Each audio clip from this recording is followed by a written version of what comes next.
बड़गांव की रात, वो जो आग से जली और राख बन गई। जंगल, तूफान और एक झोपड़ी जहाँ चाय की नहीं, मौत की खुशबू आती थी।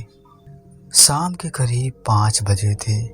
अमित, जो एक मेडिकल कंपनी में काम करता था, बड़गांव की ओर साइकिल से निकला था। उसे वहाँ एक क्लिनिक में रिपोर्ट पहुँचानी थी। जैसे ही उसने मधुबन चौराहा पार किया, उसने देखा कि आसमान पर राख जैसा रंग छा चुका है, बिल्कुल वैसे ही जैसे किसी ने काले बादल से पूरा आसमान ढक दिया हो। हवा थम गई थी, पेड़ जैसे सांस रोके खड़े थे। अमित ने पैडल पर जोर दिया, बस आधा घंटा और फिर बड़गांव पहुंच जाऊंगा। लेकिन तभी एक जोरदार बिजली कड़की और तूफान शुरू हो गया।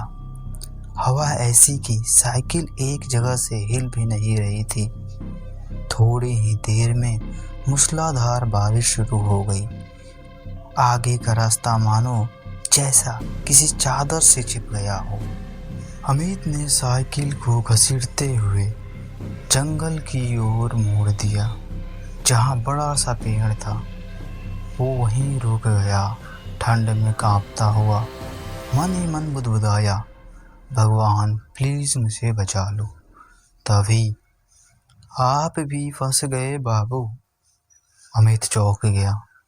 सामने एक दुबला पतला आदमी खड़ा था, सिर पर गमछा बांधे और हाथ में लालटेन।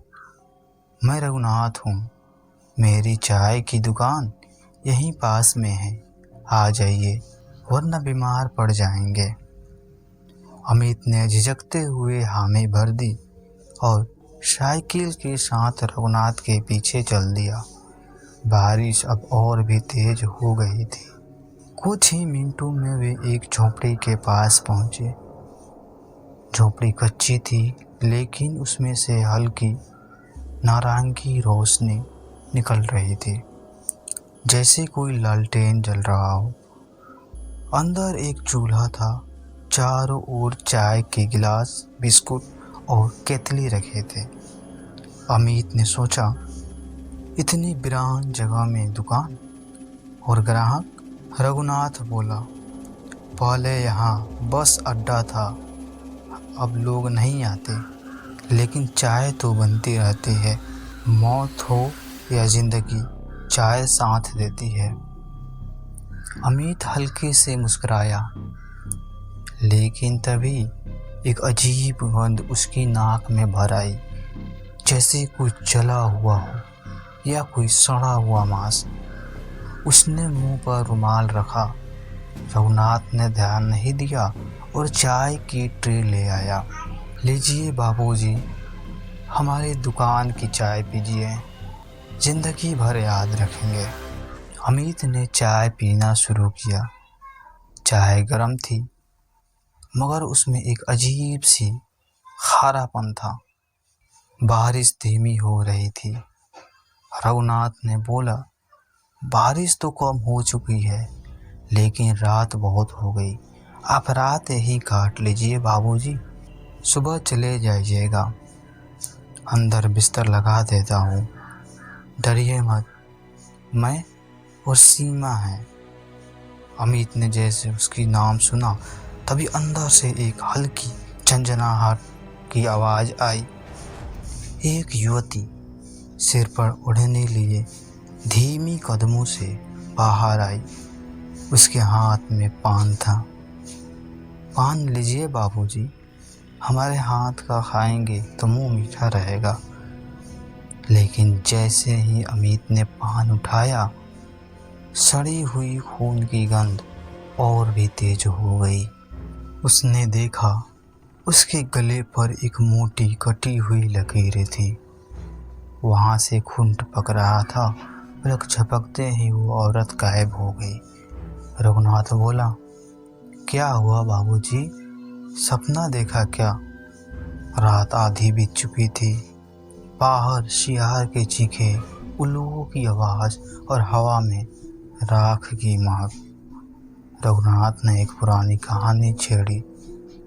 3 साल पहले एक आदमी की दुकान थी यहाँ। चाय बिस्कुट सब मिलता था। अकेलेपन से तंग आकर उसने शादी कर ली।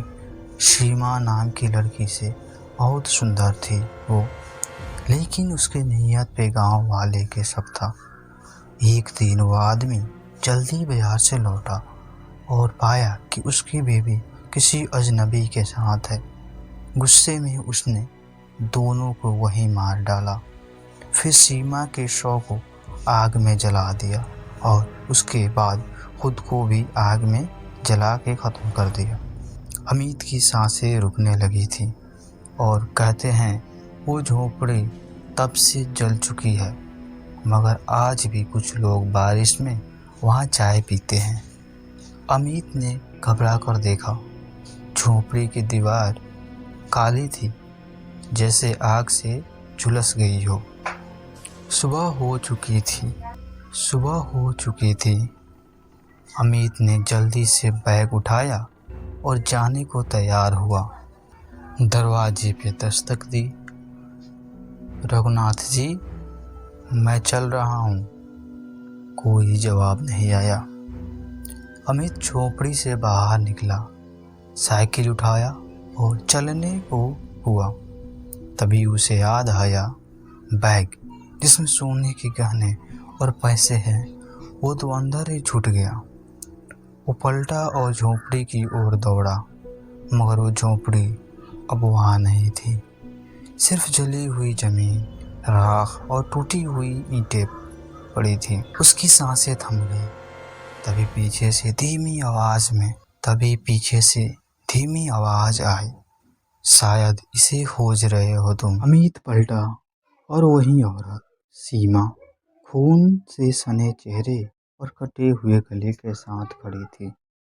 ओढ़नी हवा में उड़ रही थी। अमित के मुंह से चीख भी नहीं निकल पाई और वो साइकिल समेत सड़क पर गिर पड़ा। क्या आप कभी बारिश में किसी अनजान झोपड़ी में चाय पिएंगे? हो सकता है वो आखिरी कप हो। अगर ये कहानी आपको पसंद आई तो हमारे चैनल सैड हॉरर को सब्सक्राइब करना ना भूलें।